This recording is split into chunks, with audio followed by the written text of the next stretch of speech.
Bonjour tout le monde et bienvenue et bonne année. Alors en ce moment sur les chaînes Booktube, il y a un genre de vidéo qui sort beaucoup et que moi j'apprécie énormément de regarder. C'est les vidéos bilan lecture de l'année passée puisqu'on vient d'entamer 2024 et donc c'est le moment de ressortir toutes ces notes de lecture de 2023 et de faire des petits top 5, top 10, plein de bilans de ce qui nous a plu, ce qui nous a pas plu. Donc en ce moment il y a beaucoup de vidéos de cette sorte. Sur des chaînes, donc moi j'en suis quelques-unes, c'est vraiment des vidéos que j'aime beaucoup regarder, ça donne plein d'idées, en plus voilà les personnes parlent, présentent leurs préférés, donc en général on parle avec beaucoup de passion, beaucoup d'enthousiasme, donc moi ça me donne toujours envie de lire plein de choses. Et évidemment, quand j'entends des gens parler avec animation de livres, j'ai envie de parler aussi de mes bouquins préférés et d'apporter ma petite pierre à l'édifice.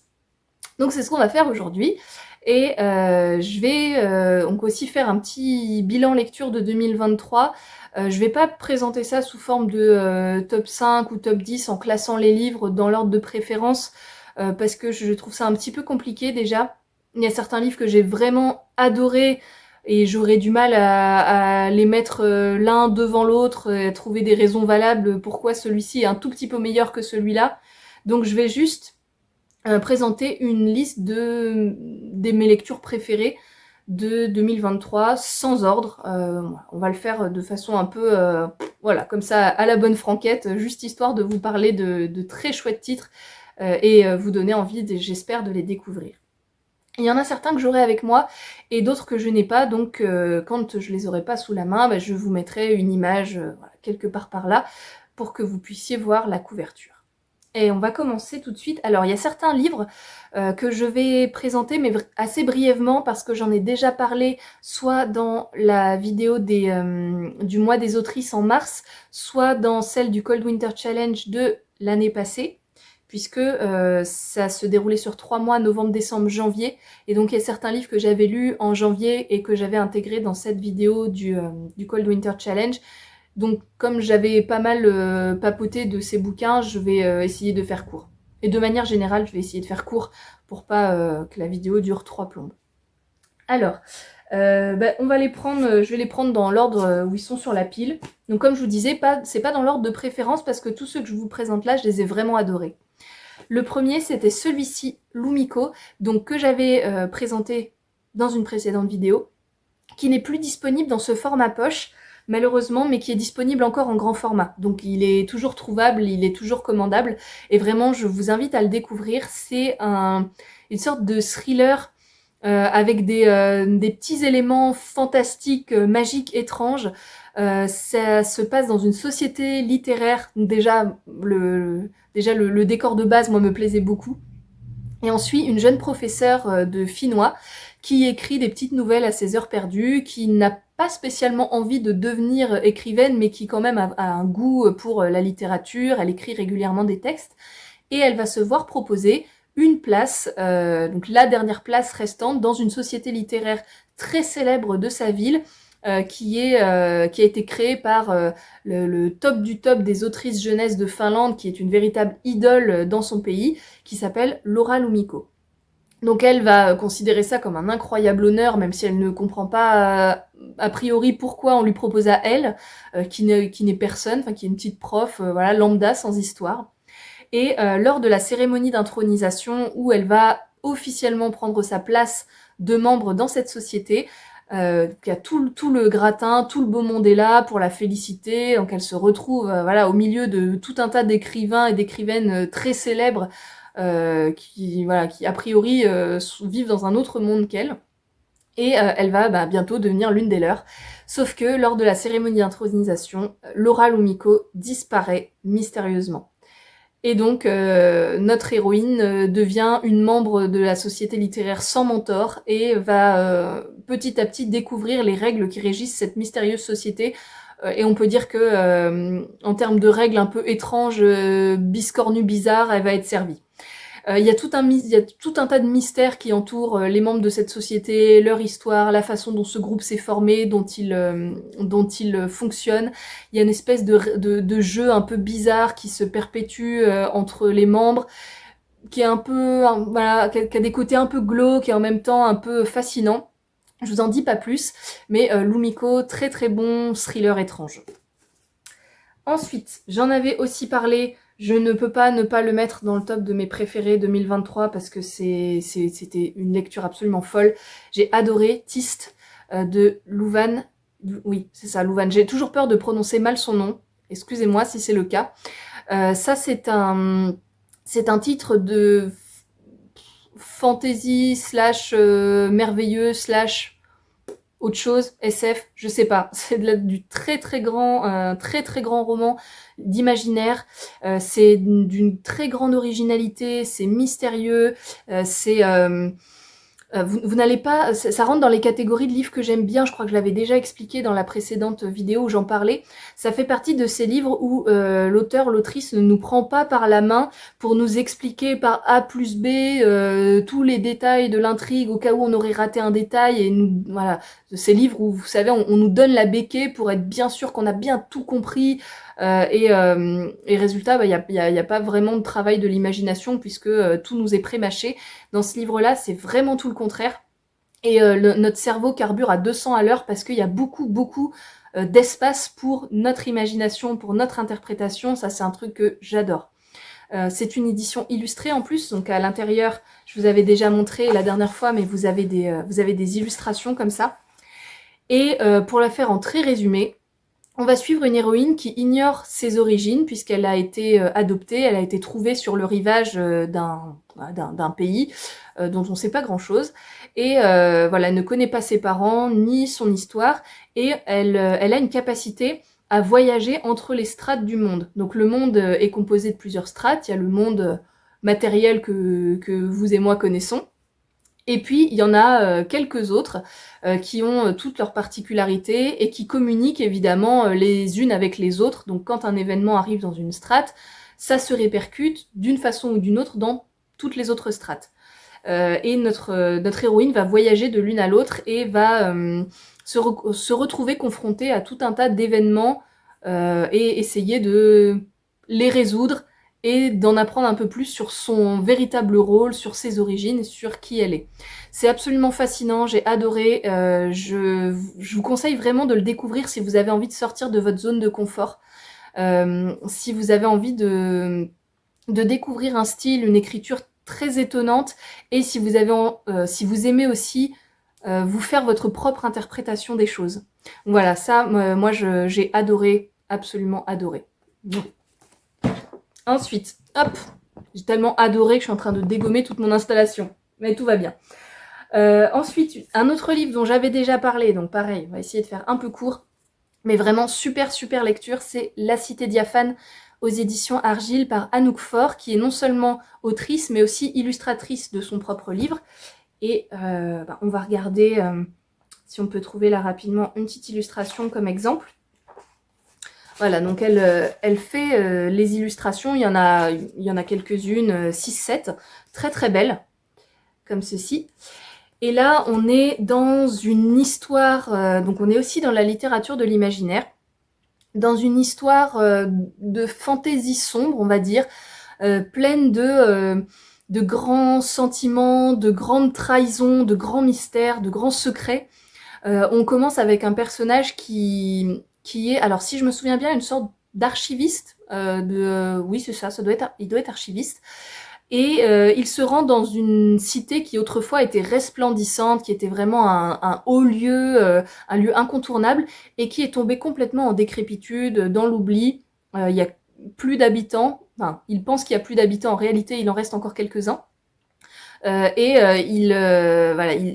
ne sais plus exactement même pourquoi il va dans cette ville, mais bref, il va entrer dans cette cité complètement morne, complètement désolée, au bord d'un lac, et il va découvrir certaines choses sur pourquoi cette cité est complètement tombée en ruine, qu'est-ce qui s'est passé à cette époque-là. Il y a des sortes d'esprits un peu malfaisants qui hantent le lieu, qui ont lieu donc justement qui est en lien avec sa chute. Il va rencontrer une sorte de chevalière totalement dévouée à sa cause qui va l'accompagner dans son périple. Enfin bref, je me souviens même pas de tous les détails. En fait, je me souviens juste d'une sensation de waouh. Enfin, il se passe plein de trucs. C'est très comment grandiloquent. Je sais pas si c'est le mot, mais comme je vous disais, c'est grand sentiment, grande trahison. Enfin bref, les choses prennent des proportions assez énormes et on a un mystère qui je trouve est assez addictif. Ouais, c'est assez prenant. On veut savoir ce qui s'est passé dans cette cité, pourquoi tant de malheur, pourquoi tant de noirceur. Enfin, qu'est-ce qui s'est passé. Donc ça, vraiment, je vous le recommande à 100%. C'est très très bien. C'est découpé en deux parties. Deux grandes parties. La première, c'est, j'ai envie de dire, de la fantaisie sombre, comment dire, classique, enfin je sais pas si c'est le mot, mais enfin bref, hyper efficace. Et la deuxième est un peu plus surprenante. On reste dans l'ambiance un peu sombre comme ça, sombre, magique, malédiction, mais il y a des petits côtés originaux et surprenants dedans, donc vous verrez, je vous laisse découvrir. Très très bien, La Cité diaphane. Et est-ce qu'il y en a d'autres dont j'avais déjà parlé? Je ne crois pas. Là, on a fait le tour de ceux dont j'avais déjà parlé. Ensuite, il y en a que je n'ai pas, mais je voulais vous parler du Prophète maudit de Caspar Colling Nielsen aux éditions Kalman Levy, que j'ai beaucoup aimé aussi, donc je ne l'ai pas sous la main, je mettrai l'image ici. On va suivre à Copenhague un personnage qui s'appelle Alan, qui est poète, enfin qui était poète et qui depuis quelques années a décidé qu'il en avait marre en fait de travailler, qu'il en avait marre d'écrire. Et Alan, désormais, vit son quotidien dans son petit appartement en sous-sol d'un immeuble. Ses journées sont rythmées par ses promenades avec son chien dans la ville et le fait de traîner en pyjama et en collant, enfin habillé n'importe comment chez lui en fumant des joints. Et le but de la vie de Alan, c'est désormais qu'on lui foute la paix. Voilà, ça vous peint un peu le personnage. Au début, voilà, on se dit c'est vraiment c'est un loser quoi. Ce type, il est pas hyper ni hyper intéressant ni hyper sympathique. Et en fait, Alan va se retrouver confronté à des événements totalement imprévus, totalement what the fuck, et sa vie va complètement en être bouleversée. Il va y avoir tout un tas de catastrophes naturelles en Europe, donc un volcan qui explose, qui fait d'énormes dégâts, de gros nuages noirs qui envahissent le ciel dans toute l'Europe. Voilà, ça a des espèces de relents de fin du monde. Il y a la nature qui s'emballe comme ça, tout le monde qui commence à paniquer un peu. Et Alan va recevoir chez lui la première ministre de son pays, des représentants d'une très grande banque qui vont tous lui proposer un marché, des trucs, des marchés très juteux, avec plein d'avantages incroyables, pour qu'il écrive un poème afin de régler la situation dans le monde. Rien que ça. Alors Alan, au début, croit à une énorme blague et les envoie chier. En même temps, on peut comprendre sa suspicion. Et donc, voilà, que ce soit la ministre ou les banquiers lui disent il faut absolument que vous écriviez un poème pour régler la situation, c'est hyper important, c'est hyper urgent, on vous offre voilà, des monts et merveilles pour écrire ce poème. Donc au début, évidemment, il refuse, parce qu'il a décidé qu'il n'écrirait plus de poème et il veut s'y tenir. Et tout s'emballe, la presse est prévenue que Alan refuse d'apporter sa contribution au monde, refuse de sauver tous ces milliers de gens qui se trouvent dans le désespoir le plus total, et il devient l'ennemi public numéro 1, il se fait casser la figure quand il sort de chez lui, il se fait insulter, les journalistes campent devant sa porte, enfin bref, ça devient un enfer. Et à un moment, il décide d'écrire ce foutu poème pour qu'on lui fiche la paix. Et donc, il pond un poème assez court, un truc sur la nature. Il le donne à la première ministre et alors, il espère qu'après, tout va se calmer. Et en fait, ce poème, ce court texte, a des impacts réels et significatifs sur la situation. Et d'ennemi public numéro 1, Alan va devenir le nouveau Messie. D'un bout à l'autre de l'histoire, ce qui est très touchant chez ce personnage, c'est que il ne va rien comprendre à ce qui lui arrive. On a l'impression qu'il va juste subir tout un tas d'événements comme ça, en étant complètement paumé, en sachant à peine comment réagir, et en ne comprenant pas en fait pourquoi tout le monde se tourne vers lui comme ça alors qu'il n'est personne. Mais ce qui est très chouette, c'est que ce personnage n'est pas tant un loser égoïste que ça, puisque à partir du moment où il se rend compte qu'il peut avoir un impact, il sait pas comment, mais qu'il peut vraiment avoir un impact sur la situation, et bien en fait il va essayer de faire de son mieux, tout en étant toujours dans ce grand flou de qui suis-je, pourquoi est-ce que j'ai ces capacités, mais il va essayer de faire de son mieux. Et en fait, il va se retrouver vraiment accaparé par une foule de gens qui vont le solliciter de toutes parts, qui vont placer tous leurs espoirs en lui, et lui va essayer de gérer cette situation. J'ai vraiment trouvé ça original, touchant, parce qu'on va vraiment passer de moments très cocasses à des moments remplis d'émotions, de questionnements existentiels du personnage. On oscille entre les deux. Et voilà, j'ai trouvé que c'était assez poignant comme récit. Donc très bonne lecture aussi. Encore un que je n'ai pas, c'est un autre roman qui m'a beaucoup plu. C'est Varlam de Michael Prazan aux éditions Rivage, que je mets là, quelque part. Donc Michael Prazan est auteur et réalisateur de documentaires. Et dans ce livre, il nous raconte un voyage qu'il a fait en Sibérie orientale pour les besoins d'un reportage.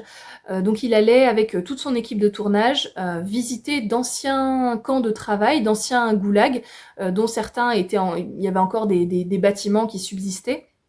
Donc il allait faire un documentaire sur cette période donc du RSS puis de Russie, donc à la fin de l'URSS quand le pays est devenu la Russie. Il a subsisté des camps de travail et donc voilà, il fait un reportage sur cette période et sur cette partie du monde. Et c'est absolument passionnant. C'est un roman qui va nous apprendre énormément de choses sur cette période historique, sur l'âme russe, sur voilà comment a fonctionné comment ont fonctionné ces camps de travail, pourquoi est-ce qu'ils ont été ouverts. Ça va alors il y a quelque chose que je ne savais pas spécialement, enfin peut-être qu'on m'en avait parlé vaguement en cours d'histoire, mais j'avais pas ça aussi présent à l'esprit. On apprend notamment que les goulags étaient des camps de prisonniers politiques, ça on le sait très bien, mais que l'ouverture de ces camps de travail, c'était aussi en grande partie une politique expansionniste, commerciale et presque de colonisation de ces endroits de Sibérie hyper excentrés des grandes villes, des lieux de pouvoir, parce que la Russie c'est absolument immense. Et en fait, dans cette partie du monde, en Sibérie orientale, il y a des ressources stratégiques et des matières premières très précieuses. Et donc, l'ouverture de ces camps de travail, c'était aussi pour s'accaparer ces ressources très précieuses et pour faire tourner l'économie. Donc voilà, on a plein de petites anecdotes sur l'URSS à l'époque et la Russie aujourd'hui, puisque c'est pas parce que l'URSS s'est effondré que les camps de travail ont été démantelés et qu'on les a plus utilisés, hein, vraiment loin de là. Donc pour la période historique, c'est absolument fascinant. Et il fait aussi des parallèles entre donc les conflits historiques et les conflits actuels, en fait, les conflits actuels dans lesquels la Russie est impliquée, notamment la guerre en Ukraine, le plus récent. Et il va aussi nous raconter des tas d'anecdotes de tournage un peu plus la sphère un peu plus intime, et notamment l'adoption par toute l'équipe de tournage d'un petit chat complètement frigorifié dans la neige qu'il trouve voilà, sur le bord d'une route, sur le bord d'un chemin qu'on appelle la route des ossements, qui est ça a 2 doigts de claquer, hein, parce qu'il fait quand même jusqu'à moins 50 degrés dans ces régions du monde, donc voilà, c'était -1. Et donc toute l'équipe de tournage va adopter ce petit chat qu'ils vont nommer Varlam en hommage à Varlam Shalamov, un auteur qui a écrit Récits de la Kolyma et qui est passé par ces camps de travail. Donc voilà, ça va nous parler de tout ça. C'est absolument passionnant, moi j'ai adoré, c'était une très très bonne lecture. Et les autres, je crois que je les ai... Ah non, il y en a un dernier que je n'ai pas. Une autrice que j'ai découvert, donc j'ai lu 2 de ses romans en 2023, et ça a été une grosse révélation, j'ai vraiment adoré son style. C'est Isabelle Maillot, et mon livre préféré de cette autrice que j'ai lu s'appelle Une longue nuit mexicaine. C'est aux éditions Folio en poche et en grand format, je ne sais plus, j'ai un doute donc je voudrais pas vous dire de bêtises. C'est un récit qui va nous emmener en 1936 pendant la guerre d'Espagne. En fait, on va osciller entre les années 30 en Espagne et aujourd'hui au Mexique. Isabelle Maillot s'est inspirée d'une réelle affaire, d'une histoire vraie pour broder autour son récit. Et cette histoire, c'est que donc lors de la guerre d'Espagne, il y a 3 photographes venus des 4 coins d'Europe qui étaient à l'époque assez jeunes, très militants, qui se sont impliqués dans le conflit contre le fascisme et qui en ont rapporté des milliers de clichés très très importants pour témoigner de cette période historique. Donc ces photographes, ce sont Gerda Taro, Robert Capa et Chim, qui sont quand même très très connus. Et une partie de leurs clichés pris pendant cette guerre d'Espagne a été perdue. Donc pendant des décennies, on ne soupçonnait pas forcément leur existence. En tout cas, ils étaient partis dans la nature. On savait pas où étaient les négatifs de ces clichés. Et ils ont été retrouvés donc bien plus tard, de l'autre côté de l'océan, au Mexique, dans une valise, dans une famille mexicaine. Et Isabelle Maillot donc, prend ce point de départ pour nous raconter et l'histoire de cette valise qui a voyagé de main en main, qui a traversé un océan, et l'histoire de ces protagonistes, réels ou fictionnels, qui ont vécu la guerre d'Espagne, qui se sont projetés dans ce conflit, qui ont lutté pour leurs idéaux avec une force, un courage incroyable.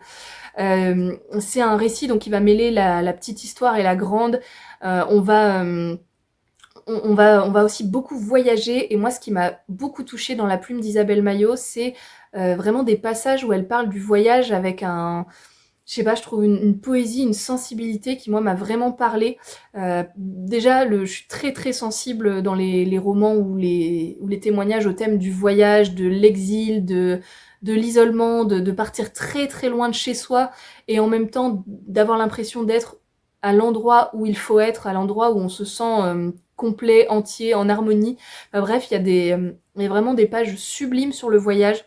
Je vous conseille absolument ce livre qui était une magnifique découverte. Et pour la suite, donc il m'en reste 1, 2, 3, 4, 5. Je les ai avec moi. Donc celui-ci, super aussi, enfin, vraiment, je l'ai dévoré. Je l'avais vu passer en grand format, puis j'avais plein d'autres choses à lire à ce moment-là, donc je ne l'ai lu que à sa sortie poche. C'est chez Pocket. Ça s'appelle Quand on parle du diable de Joseph Denise. Alors ça, c'est un roman très étonnant, mais alors moi, il y avait vraiment énormément de choses qui de base me plaisaient dedans. J'ai pas été déçue une seule seconde. Comme je vous disais, je l'ai dévoré tellement j'étais happée par l'histoire, par les personnages, par les mystères. C'était génialissime. Donc on va être pendant la Première Guerre mondiale à Paris, avec un personnage qui aurait dû aller au front, mais qui trempe dans des petites magouilles, qui connaît un peu les petits voyous du coin, de la capitale, et qui a réussi à obtenir par un médecin complice un certificat médical comme quoi il n'était pas apte à aller à la guerre. Donc il est resté à Paris bien tranquille, et à faire ses petites magouilles, ses petites affaires un peu louches. Donc ce personnage s'appelle Aimé Grondin, il a une vingtaine d'années, et il apprend au début de ce roman la mort de son oncle Géo, qui était une personne qui a énormément compté pour lui, une sorte d'artiste complètement fantasque, mystique, qui recevait de grandes personnalités de l'époque dans son atelier, donc Modigliani, Picasso, enfin voilà, il tournait autour de tout ce beau monde. Et Aimé Grondin est très affecté par la mort de son oncle, qui est un peu son père adoptif aussi, puisqu'il ne connaît pas ses parents. Et c'est lui qui l'a élevé depuis tout petit. Et son oncle va lui léguer un mystérieux paquet qui contient des feuillets, des tas de feuillets avec des formes géométriques très bizarres, une petite clé et un carnet avec des chiffres et des noms. Donc Aimé est un peu perplexe devant cet héritage, mais il va essayer de comprendre pourquoi on lui a légué ça. Et il va commencer à enquêter un petit peu, à fouiner par-ci par-là, et il va découvrir que son oncle était vraiment trempé dans des affaires très bizarres, avec qui impliquaient des collectionneurs d'art, mais aussi des sortes de sorciers, de personnalités ésotériques de l'époque assez mystérieuses, et il va petit à petit creuser ce mystère et découvrir tout un tas de choses qui vont manquer de le rendre un peu zinzin, parce que on est vraiment sur des trucs assez inimaginables dans la tête d'un petit parisien de la vingtaine de l'époque, tout ce qu'il y a de plus lambda. C'est absolument fascinant. On va vraiment tremper dans du grand secret ésotérique slash démoniaque avec des personnages qui sont allés très très loin dans leur folie. C'est absolument, il y a un côté vraiment absolument fascinant, morbide. Enfin, c'est moi j'ai adoré. J'ai adoré complètement. C'est totalement ma tasse de thé. J'ai été absolument avide avide de ces secrets, de ces mystères. Voilà, que dire de plus? J'ai adoré. Vraiment, je vous le conseille absolument. Il y a aussi, alors ce qui est très plaisant, c'est qu'on voyage vraiment dans le Paris du tout début XXe siècle. Et donc comme notre personnage passe son temps à se balader dans les rues de Paris, dans les petits lieux, les cabarets, les machins, les clubs, etc. Il rencontre aussi tout plein de relations de son oncle qui, comme je disais, était un artiste qui fréquentait d'autres artistes de l'époque. On a vraiment l'impression de remonter dans le temps à cette époque parisienne. Ça, c'est super agréable aussi. Voilà, quand on parle du diable, excellent. Ensuite, ah oui, alors, avant de nous attaquer à la rentrée littéraire, je vais parler de celui-ci. Je sais si ça se trouve, il est sorti à la rentrée littéraire imaginaire aussi. Bref, je sais plus. Un autre que j'ai adoré, Witchworld d'André Norton. Alors André Norton, il faut savoir que c'est un pseudonyme et c'est une femme, André Norton, qui s'appelle, je l'ai noté quelque part, Alice Marie Norton en réalité. C'est une américaine qui a écrit Witchworld dans les années 60 aux États-Unis donc. Et pour l'époque, c'était déjà très progressiste, c'était féministe, voilà, André Norton était assez en avance sur son temps.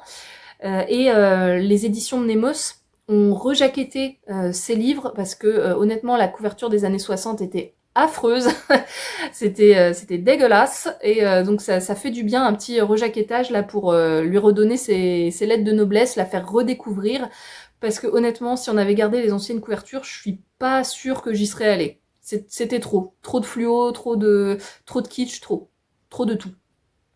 Donc ici, on est entre la fantasy et la science-fiction. A priori, on peut se dire que ce mélange, c'est un peu risqué, c'est un peu étrange, et pourtant c'est super bien fait, c'est très cohérent.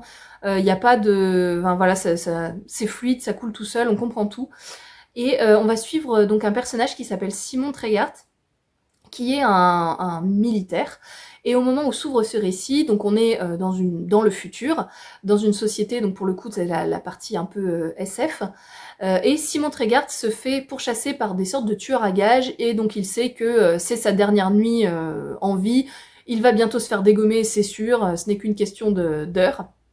Et donc il entre dans un restaurant pour prendre son dernier repas, et là, il va rencontrer une sorte d'inventeur un peu fantasque, un peu zinzin, une espèce d'inventeur génial, qui lui dit, bon ben, puisque de toute façon vous savez que vous allez claquer, est-ce que vous seriez partant pour être cobaye de mon invention, qui est une sorte de machine à voyager dans le temps, le monde, les mondes, et cette machine est capable d'envoyer une personne dans un monde fait pour lui.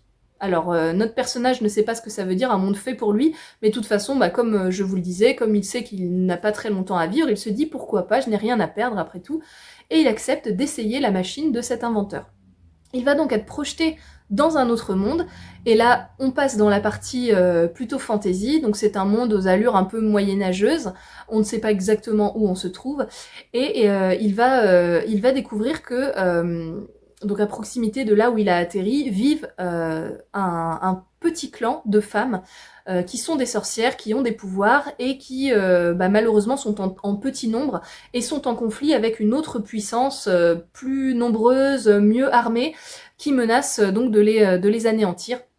Et Simon Treggart étant un militaire, il va décider de venir en aide à ces femmes et à leur population, à leur peuple, pour déjouer le complot en face et mettre à leur profit ses capacités de stratège, son intelligence militaire. Moi j'ai vraiment pas vu le temps passer dans cette lecture, j'ai trouvé ça super divertissant, super efficace, bien écrit, comme je vous disais, donc ça date des années 60 et on n'a pas l'impression non plus d'être dans un truc qui date d'il y a super longtemps avec des réflexions un peu éculées. J'ai trouvé ça très moderne. pour son époque. Donc vraiment super découverte, et il y en aura d'autres hein, normalement, parce que ce premier tome comprend les 2 premiers romans, il me semble, et Witchworld c'est quand même une saga assez importante. Cela dit, vous pouvez lire celui-ci et vous arrêtez là, et vous avez quand même une histoire, vous avez quand même des résolutions de mystères, une intrigue qui se clôt. C'est pas obligatoire en fait de lire la suite pour déjà apprécier celui-ci. Donc voilà, ça pareil, super bonne découverte en littérature de l'imaginaire. Et enfin, on va passer au roman de la rentrée littéraire, donc j'en ai sélectionné 3. Je crois que c'est... Voilà, je regarde ma petite liste, mais je crois que c'est bon. Donc 3 parmi vraiment mon top du top de mes préférés. Le premier, c'est celui-ci, La mauvaise habitude. J'ai adoré, j'ai vraiment été très très très touchée par ce roman. C'est l'histoire d'un personnage qui naît dans les années 80 à Madrid, dans un quartier ouvrier assez pauvre. Donc quand l'histoire s'ouvre, on suit le personnage de sa naissance jusqu'à ses 40 ans, quelque chose comme ça, 40-50 ans, je sais plus. Et donc ce personnage naît dans un corps de garçon. Mais très très tôt, quand elle a 3-4 ans, c'est vraiment très, très tôt, le personnage se rend compte qu'elle est une petite fille. Et au début, c'est un peu... Enfin voilà, elle s'en rend compte en fait parce que c'est juste une évidence, en fait, elle le sait, c'est comme ça, elle se sent mieux en compagnie de sa mère et de ses amis qu'en compagnie de petits garçons de son âge. Ça lui fait des gros pincements au cœur à chaque fois qu'on l'appelle mon petit bonhomme ou qu'on fait référence à son corps masculin. Ça lui fait mal au cœur quand on l'imagine en torero ou en champion de je ne sais quoi. Et bref, c'est un déclic qui vient extrêmement tôt et dont elle est intimement persuadée, elle le sait, elle est une fille. Et on va suivre donc cette narratrice de sa petite enfance jusqu'à son âge adulte avec tout son questionnement sur son identité, le cheminement de pensée sur qui elle est, comment elle peut exister dans cette société-là, dans le quartier où elle vit. Comme je vous disais, c'est un quartier qui est assez précaire, on est vraiment chez les ouvriers, il y a beaucoup de pauvreté. Donc il y a aussi une certaine... on questionne pas spécialement les codes féminins, masculins, les choses sont comme ça et voilà. Et en même temps, on n'est pas non plus dans le cliché des personnages hyper intolérants, hyper fermés d'esprit, puisqu'il y a quand même une grande solidarité entre les familles dans ce quartier. Et notamment, il y a un personnage qui s'appelle La Perruque, donc qui est une vieille dame, pareil, un personnage qui a un corps d'homme, mais qui s'habille en femme avec des peignoirs roses, des grandes perruques, etc., qui a gagné la sympathie des gens du quartier, même si voilà, on la trouve bizarre, la perruque, elle est un peu... Bon, on évite de trop se mêler de ses affaires ou quoi. Mais au moment où elle va avoir de gros problèmes hein, et où elle va se retrouver confrontée à une réelle intolérance violente, les gens du quartier vont quand même lui venir en aide et apporter leur soutien.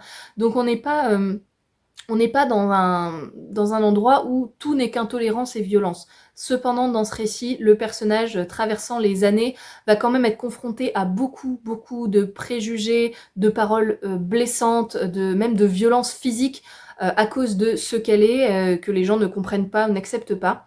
Et donc, on va passer de moments assez noirs, assez désespérés, où le personnage s'en prend plein la gueule et où c'est un peu un crève-cœur, à aussi des petits moments, ça j'ai apprécié, en fait heureusement qu'il y a ces petits moments parce que sinon ça aurait été vraiment hyper triste, des petits moments de grâce où notre personnage va rencontrer quelques personnes, des bonnes fées, des anges gardiens, beaucoup rencontrés dans les quartiers de Madrid où se mène une vie nocturne assez effrénée, les quartiers de la fête, mais aussi les quartiers des prostituées, des travestis.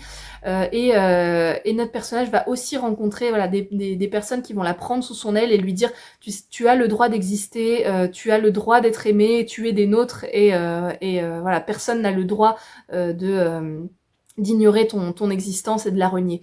Donc ça c'est très très beau, l'écriture est très précise, très viscérale, on sent que l'autrice sait exactement de quoi elle parle puisqu'elle l'a traversé elle-même. Ça ne m'étonnerait vraiment pas que ce soit complètement biographique, je pense d'ailleurs que ça l'est, mais je veux pas vous dire de bêtises.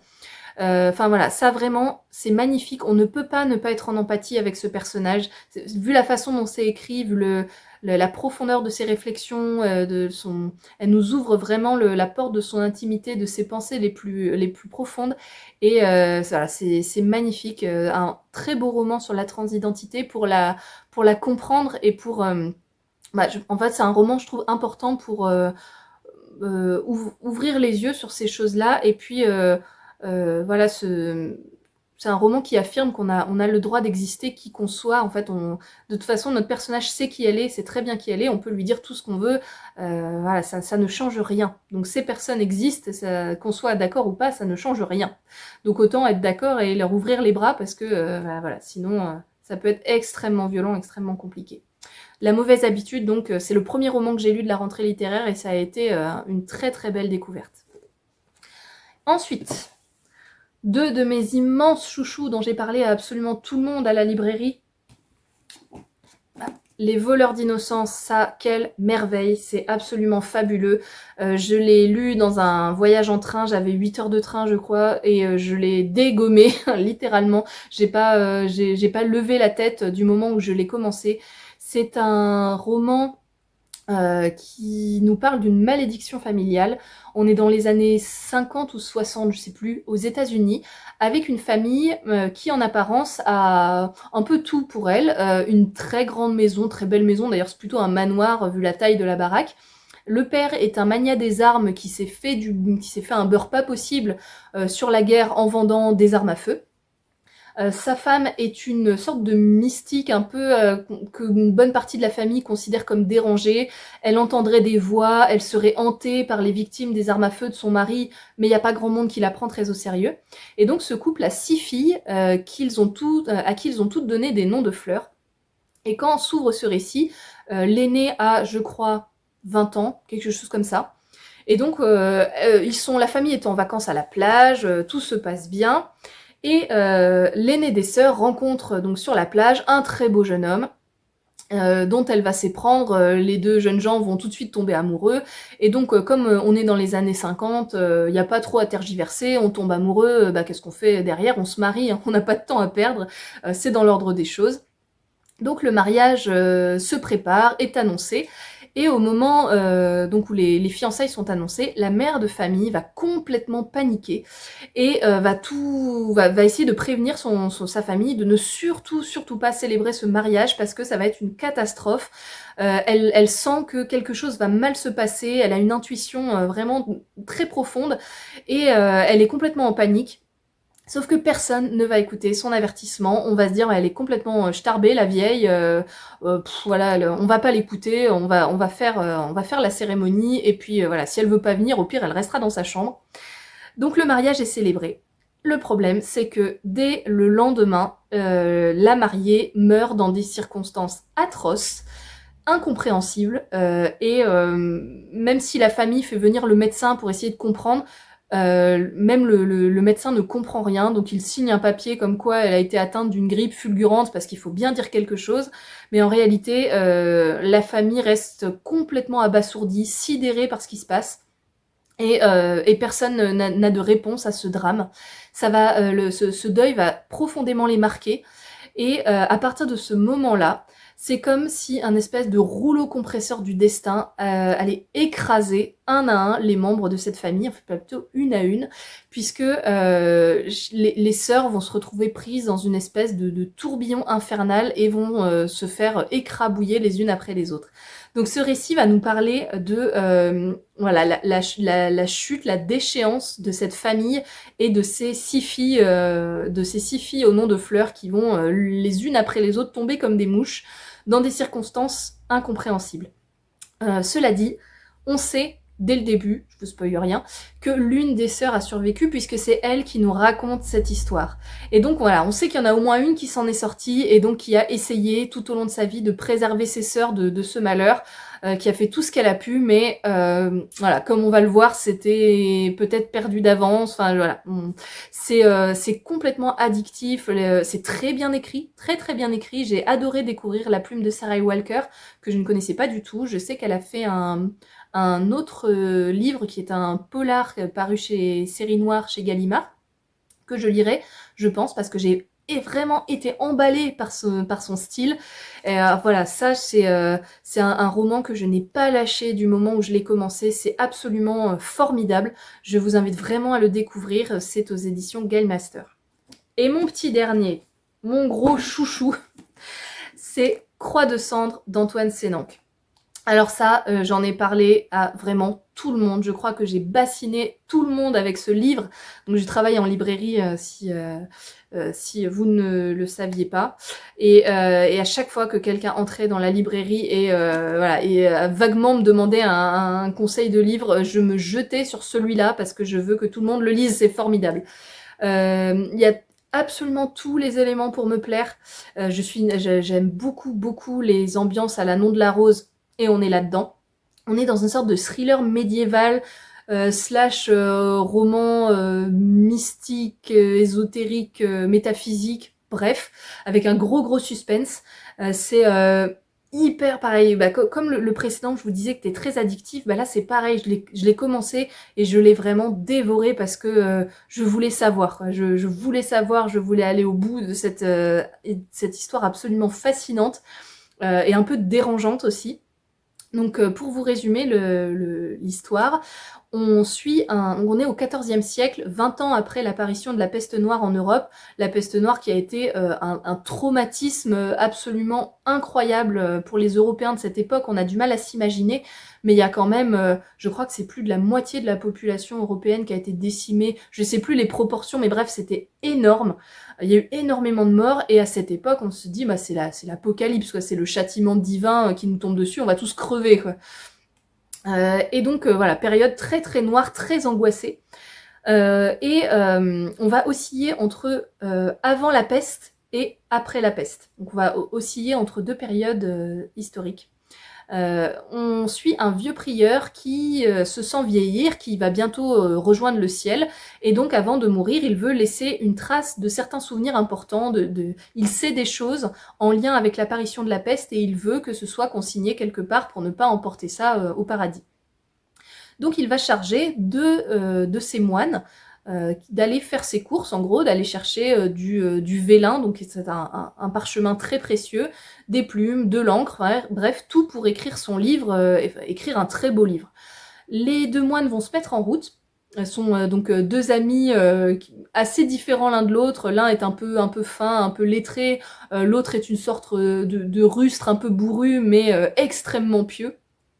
Ils vont se mettre en route pour faire les courses du prieur, et ils vont être interceptés en chemin par les hommes de l'inquisiteur du Languedoc, qui a eu vent du projet de livre du prieur Guillaume et qui ne veut surtout pas que ce livre voie le jour. On va comprendre pourquoi donc au fur et à mesure, mais il est prêt à tout pour empêcher la vérité d'éclater, et va se livrer entre les deux hommes une guerre stratégique et psychologique, puisque l'un veut que la vérité sorte au grand jour et l'autre veut absolument l'étouffer. C'est absolument passionnant, déjà pour la période historique, puisque donc Antoine Sénanque s'est quand même beaucoup documenté pour écrire ce livre-là. Donc c'est une période qui est quand même, comme je vous disais, assez noire, assez fascinante, parce que on n'imagine vraiment pas la catastrophe qui était la peste noire à l'époque, mais ça nous en donne quand même un petit aperçu. On va aussi faire la connaissance d'un personnage qui a réellement existé, qui est un théologien allemand appelé Maître Eckhart, et qui à son époque était très controversé. Il était à la fois idolâtré par certains, et pour les autres c'était le pire des hérétiques, puisqu'il avait une conception de l'élévation spirituelle très particulière, bien à lui. Il prenait ce qu'il appelait le détachement. Et en gros, si j'essaie de vous résumer sa doctrine, il disait que l'être humain, pour atteindre le plus haut degré d'élévation spirituelle, devait atteindre un état où il pouvait fusionner avec le divin, ne faire plus qu'un avec le divin. Et comment on fusionne avec le divin? En se détachant de tout ce qui fait de nous un être humain, pour ne devenir plus qu'une carapace, qu'une coquille vide, entièrement vide. Et comme Dieu est absolument partout, là où il y a le vide, Dieu vient remplir cet espace. Et donc il fallait se détacher des émotions, des désirs, des pulsions humaines, de la volonté aussi. Il ne fallait plus rien désirer, plus rien souhaiter, plus rien ressentir, autant dire que en fait c'est hors de portée en fait des humains, mais c'était ce qu'il prônait en tout cas et qu'il essayait de mettre en application. Et en fait justement cette doctrine prend une grande place dans les actions, les choix qu'a fait Maître Eckhart dans ce livre-là. Et on va voir à quel point en fait, même en étant convaincu en fait de ce qu'il prêchait, en étant convaincu que le détachement était la seule voie, etc. On va voir qu'en fait, voilà, cette doctrine a complètement ses limites et que Maître Eckhart n'était qu'un humain, restait un humain, même si c'était un esprit absolument brillant et un peu perché, hein, faut bien le dire. Au bout d'un moment, voilà, il va se faire rattraper par sa condition humaine. Et la fin, que je ne vous spoile pas, n'ayez pas peur, mais la fin est assez waouh. Le destin de ce personnage est absolument à la fois cruel, atroce, et en même temps, il y a un côté vraiment, je sais pas, il y a un côté splendide en fait, il y a un côté splendide dans l'atrocité. Ce que j'aime beaucoup, beaucoup, moi, dans ce type de récit, que ce soit Le nom de la rose, ce livre-là, enfin d'autres livres qui présentent des personnages mystiques qui vont vraiment qui sont extrêmes en fait, extrêmement intenses dans leur réflexion métaphysique, c'est on va vraiment avoir la plus grande noirceur, la plus basse matérialité qui va côtoyer la plus sublime plus sublime tentative d'élévation. Enfin moi c'est vraiment des trucs qui me parlent à fond. Je m'embarque totalement dans ces histoires, j'adore ça, les personnages qui sont vraiment hyper intenses dans leur réflexion sur des choses qui sont des concepts, enfin voilà, qui sont des concepts même parfois vraiment chez père. Donc ça m'a, voilà, j'ai été hyper emballée, comme je vous disais, j'en ai parlé à tout le monde, vraiment lisez-le, c'est incroyable. Voilà, je l'adore, je ne sais pas quoi vous dire d'autre, je l'adore. Donc là c'était le dernier de ma petite liste, vraiment du top lecture 2023. Il y a d'autres livres que j'ai vraiment beaucoup aimé, mais il fallait faire un choix parce que sinon ça allait vraiment faire une vidéo de 3 heures. Donc il y a plein de livres dont j'aurais aimé vous parler qui sont des 9 sur 10 et j'ai pas le temps. Et je voulais faire aussi alors une autre petite partie pour vous parler de livres qui sont pas forcément dans mes top lectures de l'année 2023, mais qui malgré tout m'ont vraiment suffisamment marqué pour que j'ai envie de vous en toucher 2 mots. Je vais essayer de le faire un peu rapidement. Alors, j'en ai là, 1, 2, 3, je crois que c'était tout. Je vais vous parler de ces 3-là, et si ça se trouve, il y en avait d'autres, mais bon, on va pas faire une vidéo, comme je vous disais, trop longue. Le premier, c'est celui-ci, Hidden Pictures, de Jason Rekulak. Je sais pas si je prononce bien. Alors ça, c'est un thriller fantastique que j'ai beaucoup aimé pour l'originalité de la fabrication. À l'intérieur, vous avez des pages comme ça, avec des dessins. Donc vous avez à plusieurs moments du livre, des pages avec des dessins.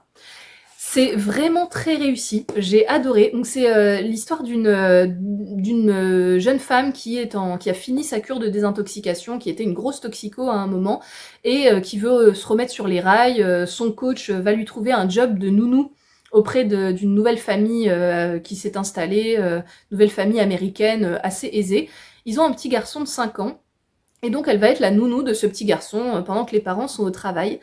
Et elle va se rendre compte que ce petit garçon semble communiquer avec une entité à travers de ses dessins. Donc cette entité, ce fantôme, on sait pas trop quoi, lui ordonnerait de faire passer des messages à travers ses dessins. Et voilà, en fait, je vais pas vous en dire trop, mais je voulais vous parler de ce livre parce que moi, il m'a vraiment marqué pour justement pour ses illustrations. C'est hyper efficace. Vraiment, j'ai adoré le fait que quand la babysitter découvre un dessin, trouve un tas de papiers et les regarde, nous on peut les regarder aussi sur le livre. Donc on peut vraiment se mettre dans la peau de ce personnage qui découvre petit à petit des dessins de plus en plus glauques, de plus en plus bizarres, et les avoir sous les yeux, vraiment ça change tout. Donc voilà, je voulais vous dire 2 mots sur celui-ci parce que super idée en fait d'intégrer ces illustrations. Le deuxième, c'est celui-ci. Ceux qui ne meurent jamais de Dana Grigorcea.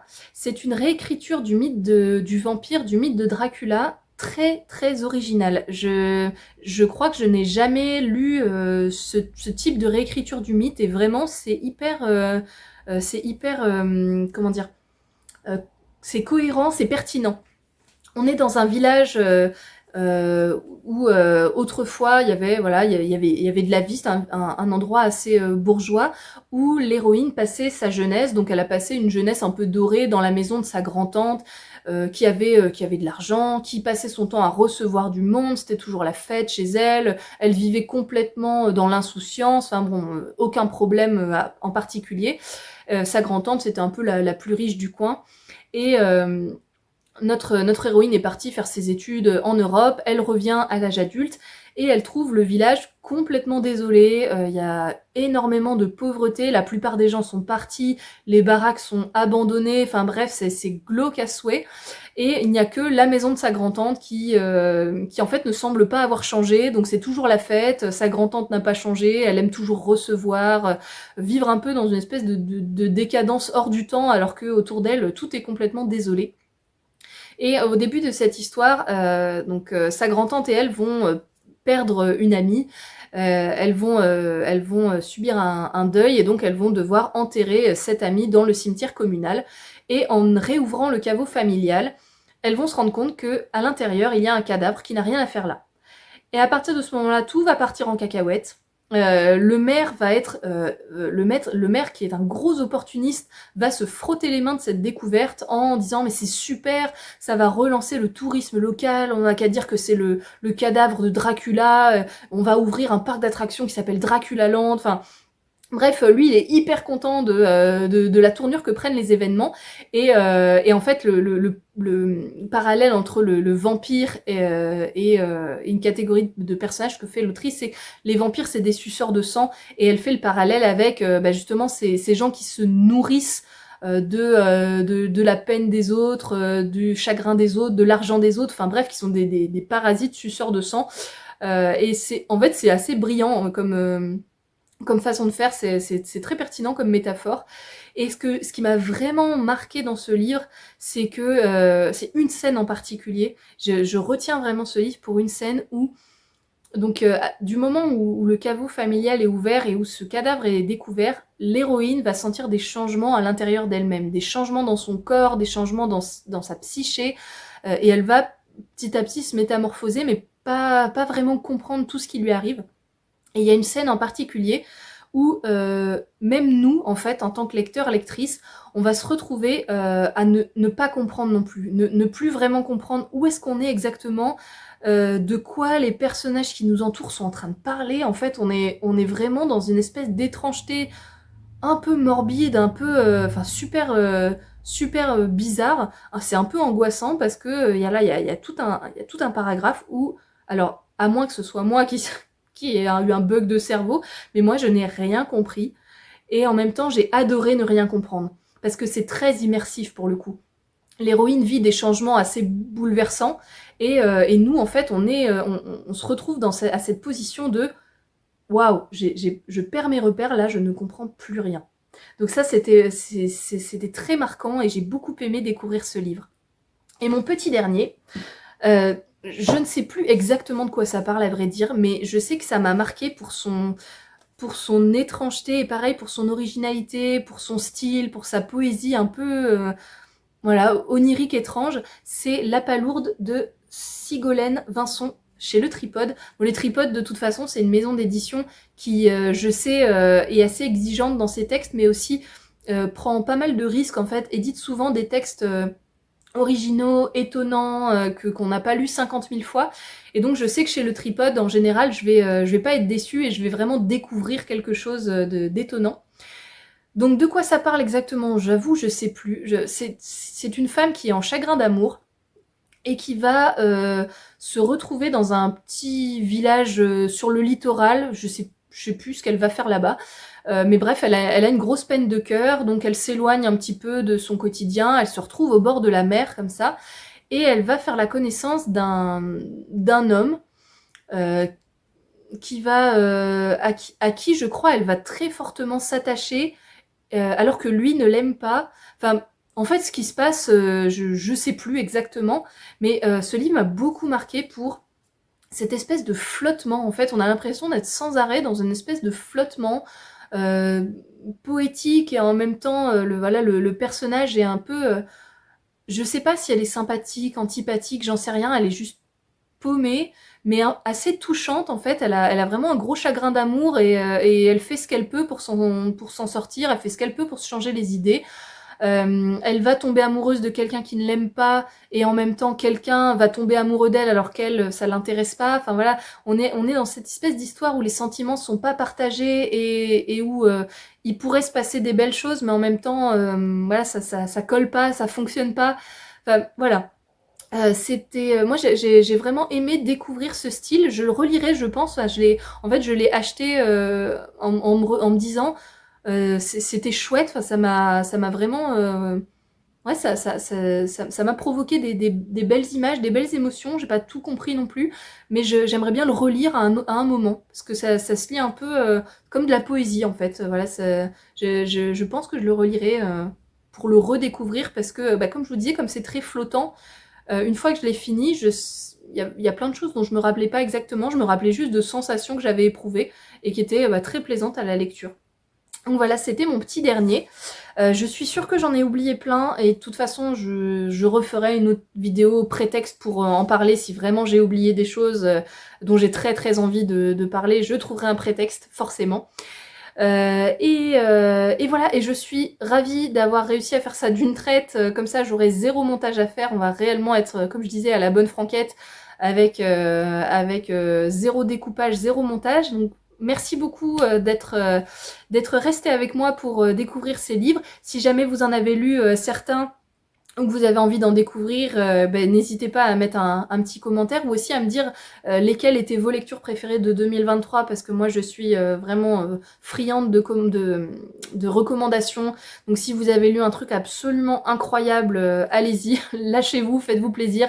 Je picorerai dans toute recommandation qui me sera faite. Voilà, ben, en attendant, je vous souhaite une bonne année, et puis ben, j'ai très hâte de voir ce que 2024 va nous offrir en termes de lecture. Là, j'en ai commencé un, parce qu'en janvier, on a une deuxième petite rentrée littéraire en librairie, et je lis donc les nouveautés de janvier, et il y en a un que j'ai commencé, là j'en suis à la moitié, qui est vraiment sympa. Donc ça commence très très bien. J'espère que ça va continuer comme ça.